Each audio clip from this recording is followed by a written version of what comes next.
네, 오늘 말씀은 사도행전 8장 1절에서 8절까지입니다. 그날에 예루살렘에 있는 교회에 큰 박해가 있어 사도회는 다 유다와 사마리아 모든 땅으로 흩어지니라. 경건한 사람들이 스데반을 장사하고 위하여 크게 울더라. 사울이 교회를 잠멸할세 각 집에 들어가 남녀를 끌어다가 옥에 넘깁니다.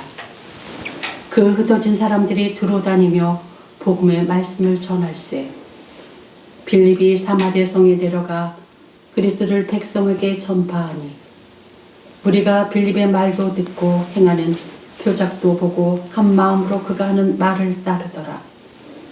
많은 사람에게 붙었던 더러운 귀신들이 크게 소리를 지르며 나가고 또 많은 중풍병자와 못 보는 사람이 나으니 그 성에 큰 기쁨이 있더라. 아멘. 감사합니다. 우리 성경은 66권으로 이루어졌죠. 그 성경 전체의 주제를 한마디로 하면 뭘까요? 하나님 나라죠. 지금 우리가 이 좋은 계절 여기서 말씀을 듣고 예배를 드리는 것은 하나님 나라를 알기 위해서, 그리고 그 하나님 나라를 살기 위해서 이 자리에 앉아 있는 것입니다.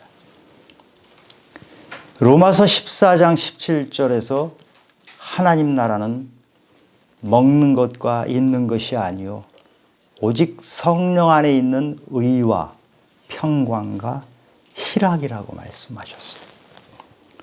복음을 알지 못하는 사람은 이 세상에서 잘 먹고 잘 입고 좋은 집에서 살고 그것이 소망입니다. 그러나 우리가 복음을 알게 되면, 하나님 나라가 우리에게 들어오게 되면 우리는 다른 세계를 보게 됩니다. 우리 안에 평강이, 평화, 샬롬이 자리 잡게 됩니다. 우리 안에 기쁨이 자리 잡게 됩니다. 이 세상이 알지 못하는, 내가 복음을 받기 전에는 알지 못했던 놀라운 기쁨이 내 안에 자리 잡게 됩니다.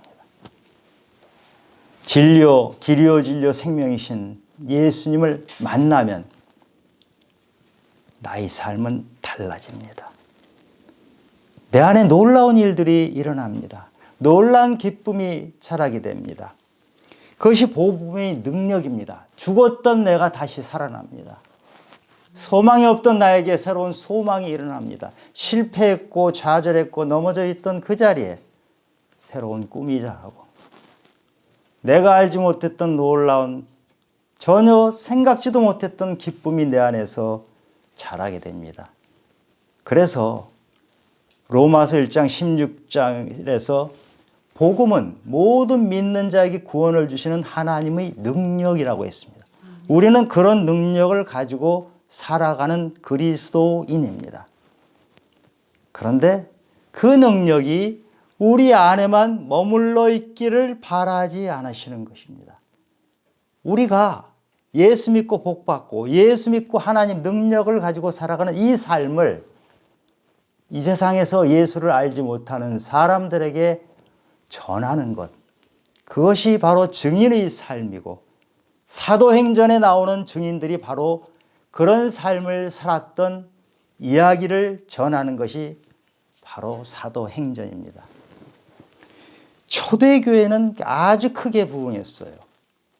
사도행전 6장 7절에 보면은 하나님의 말씀이 점점 왕성해서 예루살렘에 있는 제자의 수가 심히 많아지고 허다한 제사장의 무리도 이 도에 복종하니라. 잘 아시는 것처럼 베드로 설교 한 번에 3,000명이 회개해서 교인이 돼요. 또 설교 한 번에 4,000명이 돌아와요. 놀라운 부흥을 겪습니다.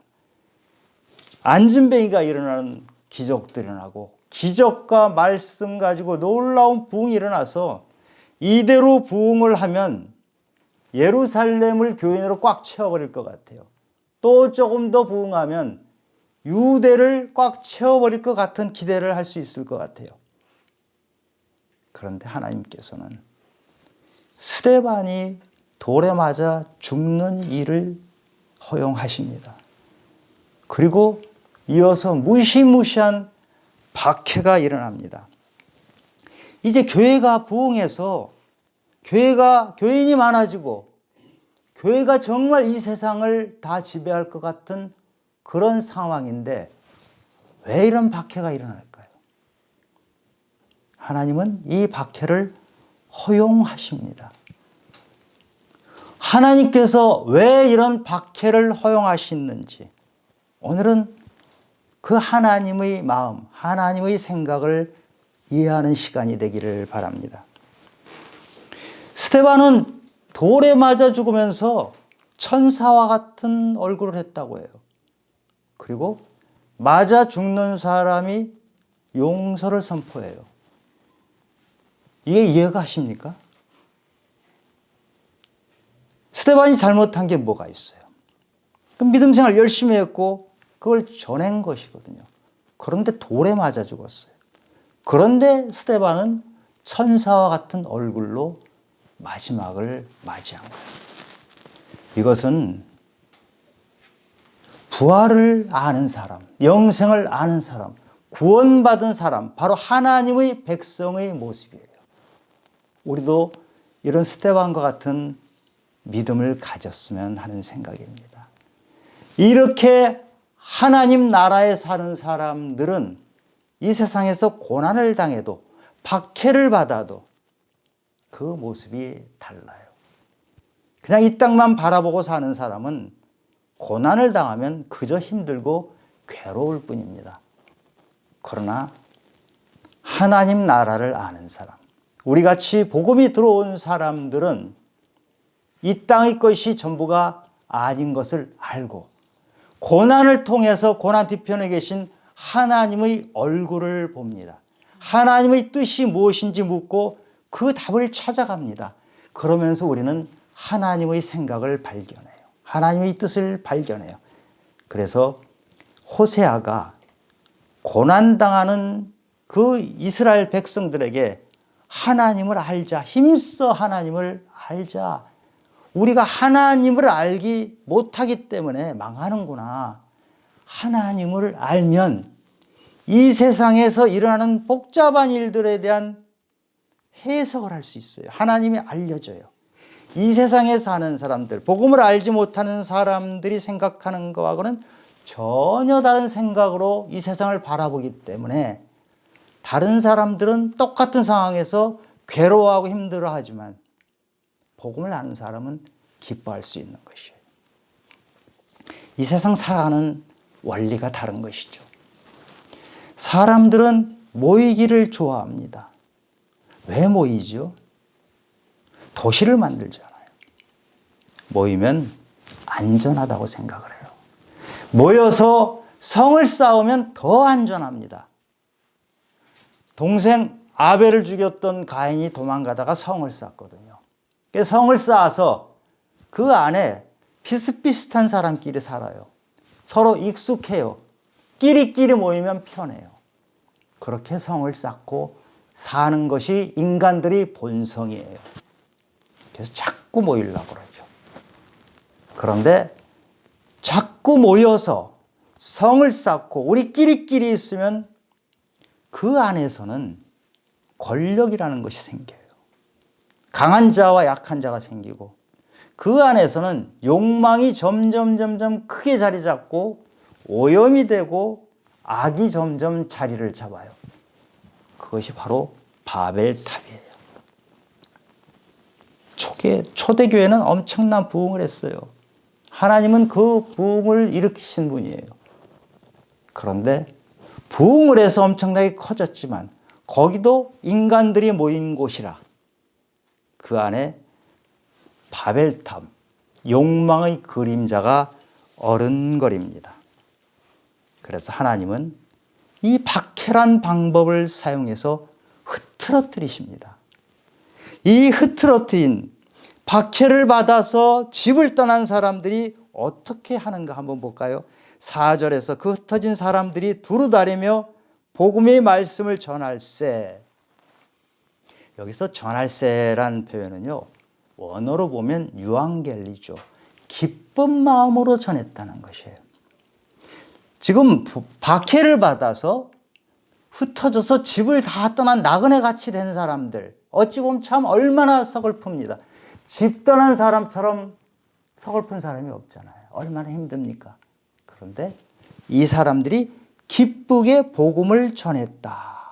이 사람들이 원망해야 되지 않아요? 불평해야 되지 않아요? 집 떠나서 얼마나 힘들어요? 그런데 이 사람들은 그것이 아니고 하나님의 말씀을 전하고 다녔어요. 갑자기 박해를 받아서 집을 떠났으니까 손에 든 것이 뭐가 있겠어요? 아무것도 없이 빈손으로 나왔을 겁니다. 그런데 가슴에 복음을 품고 있었어요. 그 가슴에 품은 그 복음을 집 떠나서 나그네로 다니면서 그 복음을 전했던 것이에요. 그래서 이 흩어진 사람들이 사마리아와 땅끝까지 이르러 복음을 전하는 사람이 된 것이에요.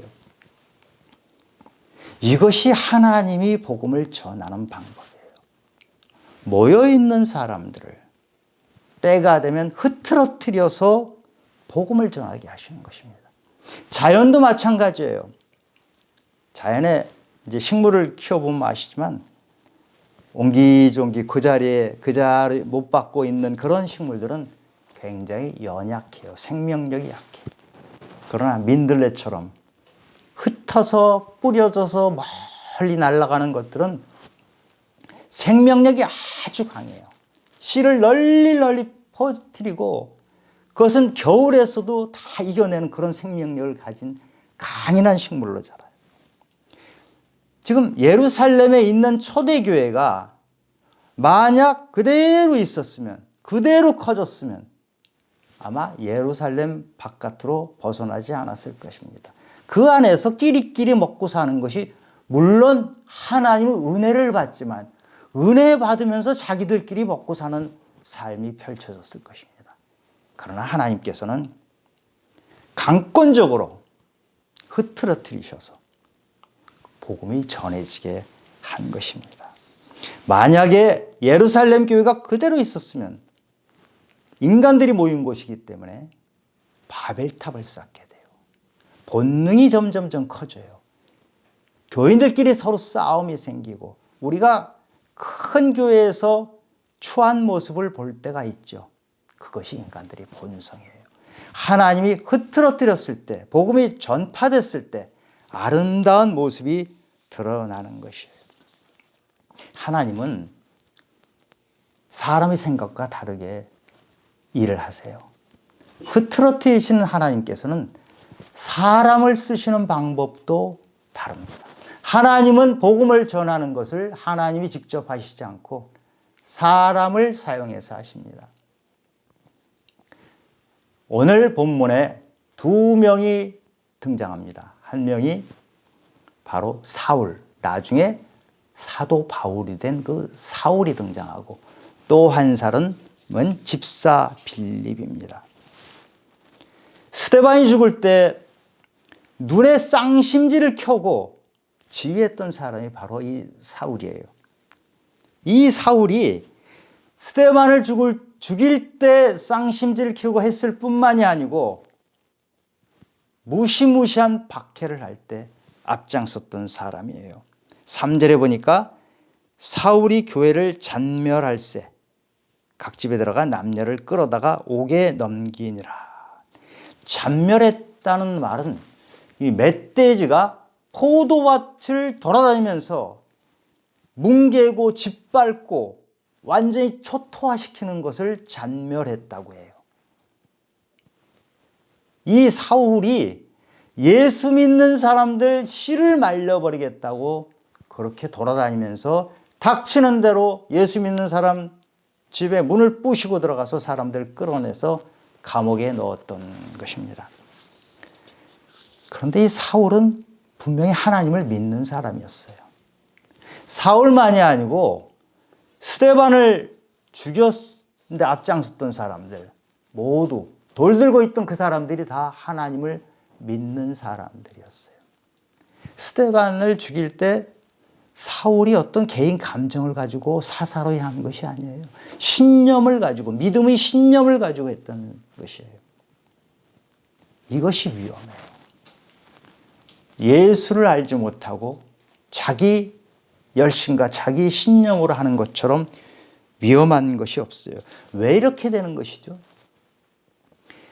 사도행전 9장에 보면 사울이 다메섹 도상에서 예수님을 만나고 눈이 멀어요. 사흘 동안 눈이 먼 다음에 눈에 비늘 같은 것이 벗겨진 다음에 보게 됐다. 지금 사울의 눈에 비늘 같은 것이 덮여 있어요. 그러다 보니까 제대로 보지 못하는 것이에요.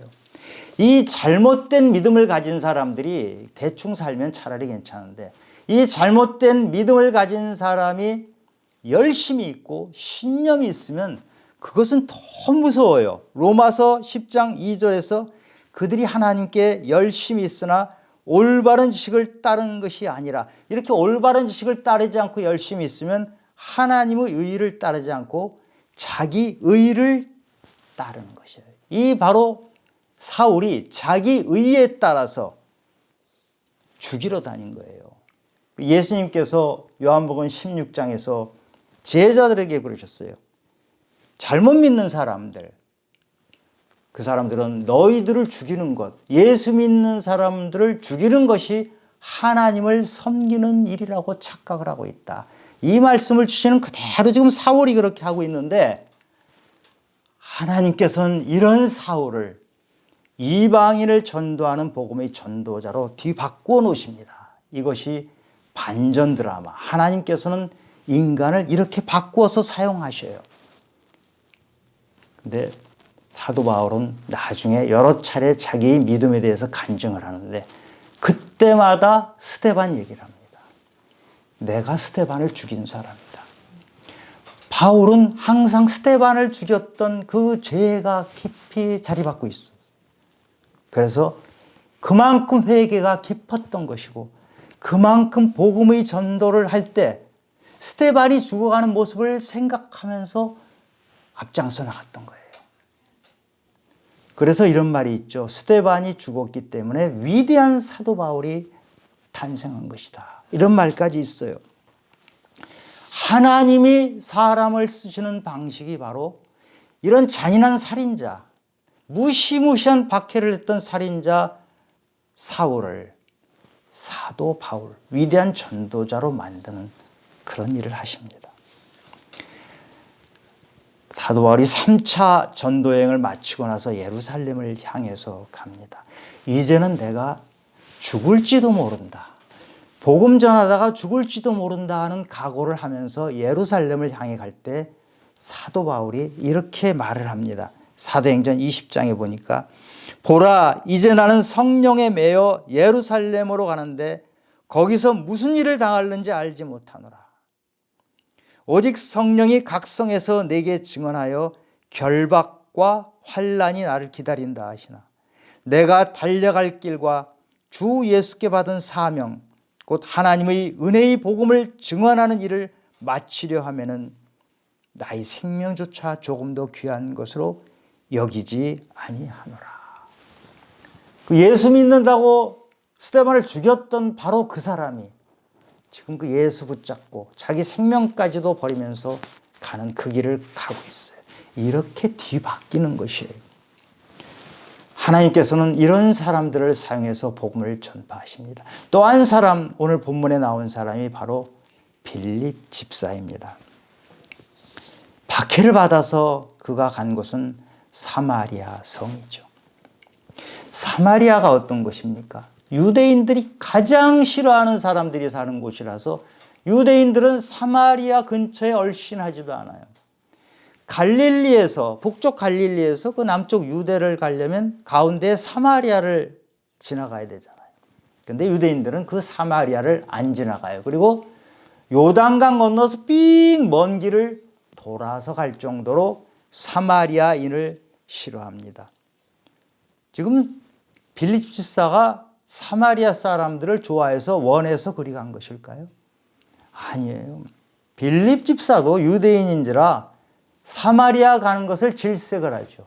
그런데 하나님은 강권적으로 그를 밀어붙여서 사마리아로 간 것이에요. 빌립 집사가 원해서 간 것이 아니에요. 우리가 복음 들고 나가는 길은 내가 꼭 원해서 내가 즐겁게 가는 것만은 아니에요. 하나님이 흐트러 버리실 때, 하나님이 쫓아낼 때 순종해서 가는 길이 바로 전도의 길이에요.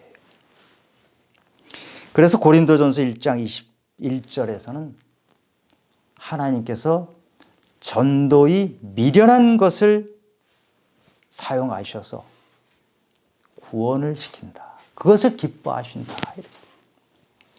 전도는 참 미련한 거잖아요. 이 세상 사람들은 다 어떻게 하면 내 것을 좀 챙길까? 어떻게 하면 내 것을 좀 키울까? 어떻게 하면 내가 좀 즐겁게 살까? 이거를 신경 쓰는데 전도는 뭡니까? 남을 위해서, 남의 복음을 위해서, 그걸 나눠주기 위해서 내 목숨을 거는 것이 전도하는 것이에요. 얼마나 미련해요. 이 세상 사람들과는 전혀 다른 방식이잖아요. 지금도 아프리카로, 동남아로 가는데 그 중에는 의사도 있고 교사도 있고 사회생활 멀쩡하게 하던 사람들이 다 놓고 그 오지 험한 길을 가요. 얼마나 미련한 사람들입니까? 이 세상 기준으로 볼 때는. 그런데 그곳을 가는 사람들은 복음을 알기 때문에, 복음이 얼마나 귀한 것을 알기 때문에 기쁨으로 가는 것이에요. 하나님께서는 이런 사람들을 사용하셔서 하나님 나라를 넓힙니다. 6절에 보면 사마리아 성의 무리가 빌립의 말을 들었다. 표적도 봤다. 그 말을 듣고 따랐다. 빌립이 무슨 말을 했을까요? 자기가 만난 예수, 내 안에서 역사하시는 예수, 내가 죽을 것 같았는데 나를 살리신 예수, 그 예수를 증거하지 않았겠어요? 우리가 믿는 것은 추상적인 것이 아니에요. 내가 구체적으로 예수를 만난 것, 내 안에서 구체적으로 나를 살리고 구체적으로 나의 삶을 뒤바꾼 그 예수를 우리는 증거하는 것이에요. 우리 그런 예수가 있습니까? 혹시 성경 공부를 많이 했는데 예수는 내 안에 살아있지 않고 성경 안에서 책 속에만 있는 예수는 아닌가요? 우리 믿음은 체험하는 믿음이 되어야 돼요. 내 안에 살아있는 것을 간증하는 것, 그것이 증인이에요. 증인은 성경 풀이를 해주는 것이 증인이 아니고 내 속에 살아서 나를 지금 이렇게 기쁘게 만드는 것. 빌립이 지금 뭐가 기쁘겠어요? 쫓겨났잖아요. 집 다 넣고 길거리로 나선 사람이 지금 기쁨을 전하고 있거든요. 예수 때문에, 복음 때문에. 우리 안에 그 복음이 있어야 돼요. 빌립은 빈손으로 나왔는데 가슴에 복음을 품고 나왔거든요. 그러니까 빌립은 턱 치면 복음이 툭툭 튀어나오는 그 복음을 가지고 있었던 거예요. 우리 안에도 그 살아있는 복음이 있어야 돼요. 누가 툭 치면 내 안에 복음이 툭툭 나와야 돼요. 이게 복음이 뭐다? 때론 1분 만에, 때론 1시간, 때론 4시간 복음을 설명할 수 있는 복음이 우리 가슴 속에 있는가 물어봐야 돼요. 오래 예수를 믿었는데 아무런 복음도 없는 하나님께서 물어보십니다. 너 왜 이 자리에 앉아있니? 너는 죽은 예수를 믿고 있구나. 너는 책 속에 들어서 죽어버린 예수를 믿고 있구나. 이렇게 질책을 하십니다. 그런데 빌립이 말을 전했더니 어떤 일이 일어났는데 7절 8절에 보니까 많은 사람에게 붙었던 더러운 귀신들이 크게 소리를 지르며 나가고 또 많은 중풍병자와 못 걷는 사람이 나으니 그 성에 큰 기쁨이 있더라. 지금 빌립 집사가 사마리아 성에 들어가서 말씀을 전하니까 이런 일들이 일어났어요. 귀신이 쫓겨나가요. 그리고 아픈 사람들, 중풍병자, 뭐 희한하게 아픈 사람들이 다 이렇게 나음을 받아 모두 기뻐하는 거예요. 귀신은 더러운 영입니다. 귀신은 속이고 빼앗고 괴롭히는 영이에요. 우리 인간의 힘으로는 이 영인 귀신을 당해낼 재주가 없어요. 우린 능력이 없어요. 그러나 우리 안에 하나님의 영, 전지전능하신 하나님의 영 성령이 들어오시면 귀신은 소리 지르면서 쫓겨납니다. 지금 이 사마리아 성에서 그런 일이 일어난 거예요. 사마리아 성에 귀신이 안방 차지하고 있었는데 하나님의 영을 가슴에 담은 빌립 집사가 말씀을 선포하니까 귀신이 쫓겨가는 거예요. 귀신이 쫓겨나니까 귀신이 장난치면서 사람들 아프게 했던 그 질병까지도 다 없어지는 거예요. 사마리아 성에 기쁨이 왔어요. 예수 믿는다는 것은 한마디로 얘기하면 기쁨이에요. 우리 안에 예수를 믿는데 기쁨이 없어요. 원망해요, 불평해요. 그러면 내 안에 예수가 살아있는 것이 아니고 우리는 책 속에 있는 예수를 믿는 거예요. 내 안에 예수가 살아계시면 상황이 어떻게 되건, 지금 스데반이 죽어가면서 천사의 얼굴을 했잖아요. 지금 빌립 집사가 말씀을 전하니까 그 사마리아 성, 유대인들은 사마리아 사람들이 기뻐하는 것을 전혀 원치 않잖아요. 인간적으로는 그런데 하나님의 영이 들어가니까 이 사람들이 기뻐하는 거예요. 예수님이 전해지면 기뻐하는 것이에요. 또 하나, 예수님이 전해지면 화평, 샬롬이 만들어져요. 이 놀라운 역사가 이렇게 이루어지는 것을 보면 지금 사마리아 전도를 다 마치고 빌립 집사가 머문 곳이 가이사랴, 40절에 나옵니다. 가이사랴에 머물러요. 그런데 20년쯤 지나서 어떤 사람이 이 가이사랴에 살고 있는 빌립 집사의 집에 며칠간 묵어요. 숙식을 같이 하죠. 그것이 사도행전 21장 8절에 보면 이튿날 떠나 가이사랴에 이르러 7 집사 중 하나인 전도자 빌립의 집에 들어가서 머무르니라. 이 사람이 사도 바울이에요. 사도 바울이 누굽니까? 믿는 사람을 죽였고 멀쩡하게 살고 있는 빌립 집사를 집에서 쫓아냈고 박해해가지고 떠돌이처럼 떠돌아다니게 했던 그 살인자 가해자 사울이 빌립 집사, 피해자인 빌립 집사의 집에 가서 며칠을 마지막으로 머무는 것이에요. 서로 사랑하니까 그렇게 되잖아요. 어떻게 이런 일이 일어납니까?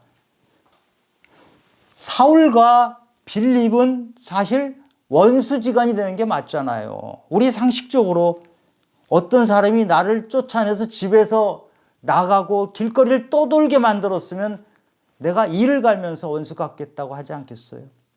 그런데 두 사람 사이에 이 막힌 담을 헐어주신 분이 바로 예수님이세요.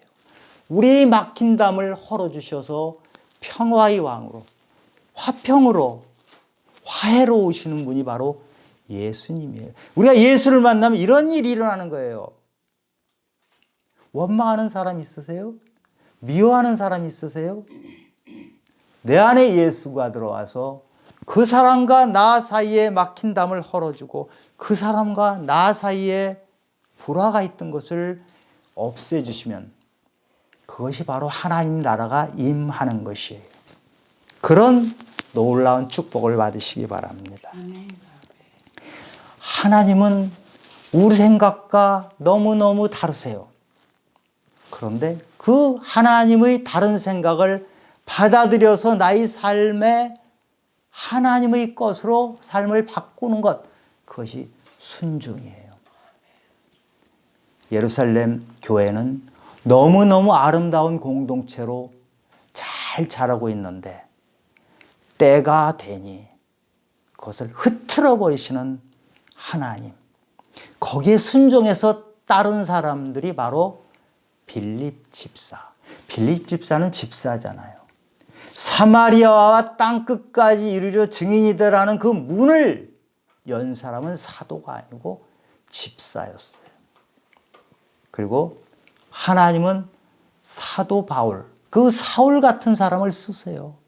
그 잔인하고 눈에 살기를 품었던 그 사람을 온유한 사람, 겸손한 사람으로 뒤바꿔서 복음의 전도자로 만드시는 거예요.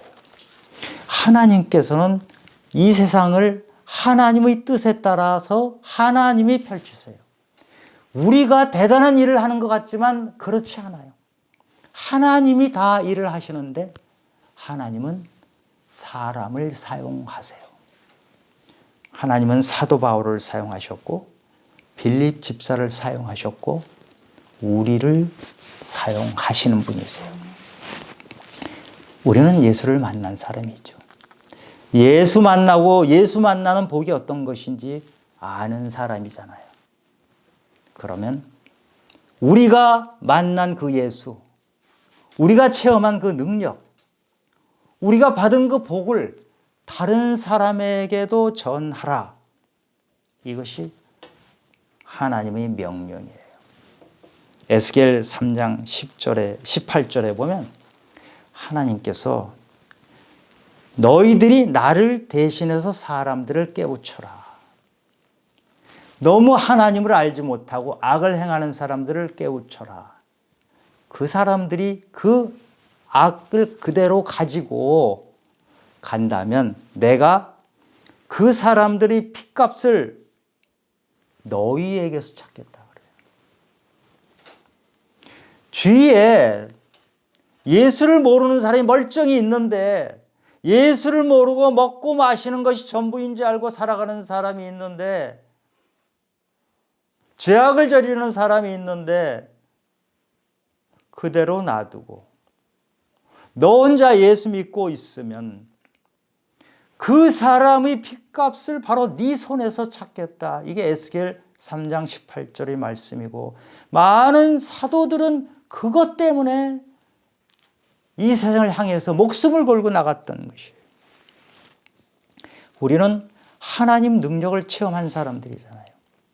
예수 믿으니까 우리는 예수님이 주시는 복을 받잖아요. 우리가 어떻게 원망하고 불평하고 하는 것이 맞는 세상에서 이렇게 기뻐할 수 있어요? 주님 만나서 기뻐하는 것이잖아요. 그런데 혼자만 기뻐하지 말아라. 그 기쁨을 나누어라. 만약에 그렇지 않으면 우리가 천국문 앞에 섰을 때 하나님께서 물어보십니다. 너 그 사람들 어디다 두고 혼자 왔느냐? 그럴 때 뭐라고 답하실 겁니까? 빌립 집사가 복음을 전하니 사마리아 성, 그렇게 미워했던 사마리아 성이 기쁨이 가득 찼어요. 말씀을 들은 사람들에게서 병이 나가고 말씀을 들은 사람들에서 귀신이 떠나가는 놀라운 기적이 일어났어요.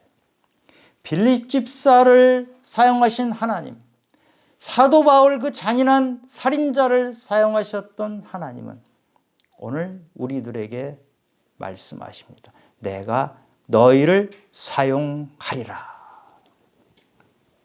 하나님의 이 말씀에 순종하는 성도님들이 되시기를 예수 그리스도 이름으로 축원합니다.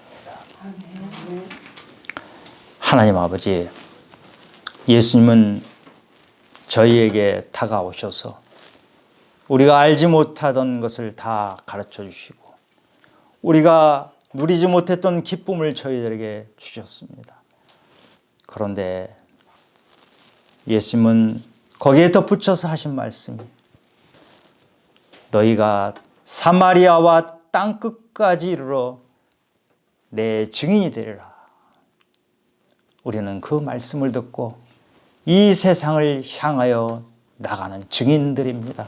하나님 아버지, 저희들이 이 증인의 발걸음을 뛸 수 있도록 도와주시옵소서. 마음이 연약해서, 마음이 우둔해서, 세상 일에 급해서, 할 일이 많아서 하나님 아버지, 저희들이 그런 핑계를 대지 않도록 도와주시옵소서. 모든 말씀 예수님 이름으로 기도드렸습니다. 아멘.